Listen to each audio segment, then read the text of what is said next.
रंजन जी, JDU की दूसरी list भी आ गई है। क्या इस लिस्ट में खास दिख रहा है? क्या इस लिस्ट में जो पहली बार ये कहा गया कि मुस्लिम कैंडिडेट को दरकिनार किया गया, इस लिस्ट में भी कुछ ऐसा ही नजर आ रहा है? देखिए, जो दूसरी लिस्ट आई है जेडीयू की, उसमें 44 प्रत्याशियों का नाम जो है वो शामिल है। लेकिन जैसा उस दिन भी हम लोग बातचीत कर रहे थे तो मैंने आपको कहा था कि जब सीमांचल की कुछ सीटें अनाउंस होंगी तो वहाँ पर मुस्लिम प्रत्याशी हमें देखने को मिल सकते हैं। और एक चैनपुर की सीट थी, जमा खान वहाँ से जो है विधायक हैं। तो 4 जो मुस्लिम प्रत्याशी हैं उनको जेडीयू ने जो है अपनी लिस्ट में जगह दी है। तो पहले बार जो आई थी 57 सीटों की, उसमें 0 और इन 44 में जो है वो 4 मुस्लिम प्रत्याशी हैं। तो एक तरह से आप देखें तो जो 101 जो कुल प्रत्याशी जेडीयू ने घोषणा की है उसमें जो है वो 4 प्रत्याशी जो हैं वो मुस्लिम हैं। इसके अलावा आप देखें, अगर जानकारी के लिए, तो 2020 में जेडीयू ने 11 मुस्लिम प्रत्याशी दिए थे, 2010 में 14 मुस्लिम प्रत्याशी दिए थे, 2005 में 9 प्रत्याशी दिए थे, लेकिन 2015 में जो है 7 मुस्लिम प्रत्याशी ही उन्होंने दिए थे।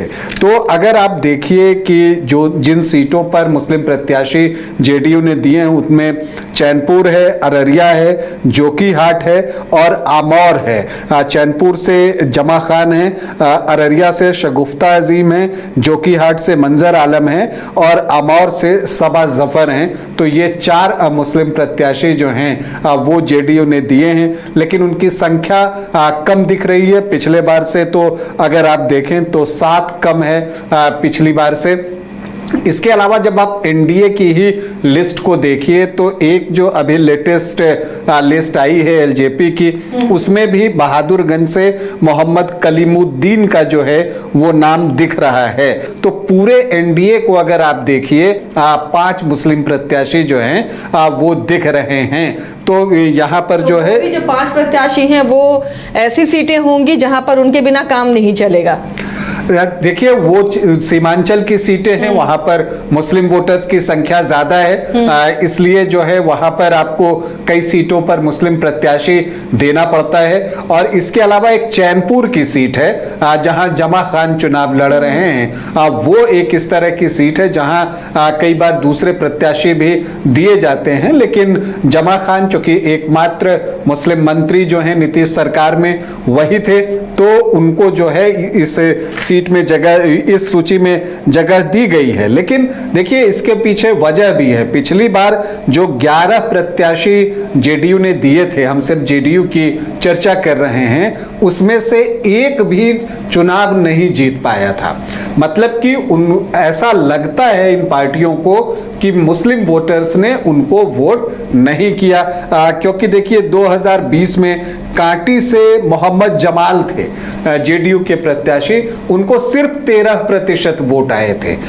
इसी तरह से आप देखिए कि डुमरांव से अंजुम आरा थी, उनको 26.8% ही वोट आए थे। और फराज फातमी एक थे जो कि दरभंगा ग्रामीण से पिछली बार लड़ रहे थे, अब तो वो आरजेडी में चले आए हैं, तो वहां एक नजदीकी फाइट हुई थी।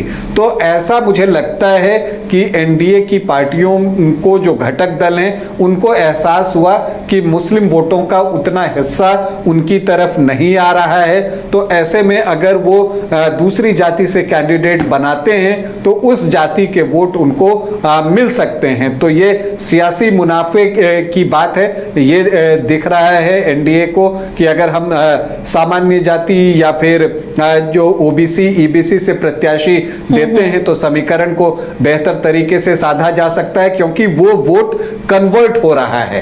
जबकि जो मुस्लिम वोटर्स हैं वो मुस्लिम प्रत्याशी देने के बाद भी उस तरह से एनडीए की पार्टियों को वोट नहीं कर रहे हैं, बल्कि वो महागठबंधन की तरफ, खास करके आरजेडी जहां पर अपना कैंडिडेट देता है उस तरफ शिफ्ट होते हैं। तब फिर जो है मुझे लगता है कि जेडीयू और अन्य पार्टियों को लगा है कि बहुत ज्यादा उस तरह से प्रत्याशी देकर बहुत फायदा जो है वो उनको नहीं है। और इस वजह से जो है आप देखिएगा कि इस सूची में सिर्फ 4 मुस्लिम प्रत्याशी हैं जेडीयू की लिस्ट में।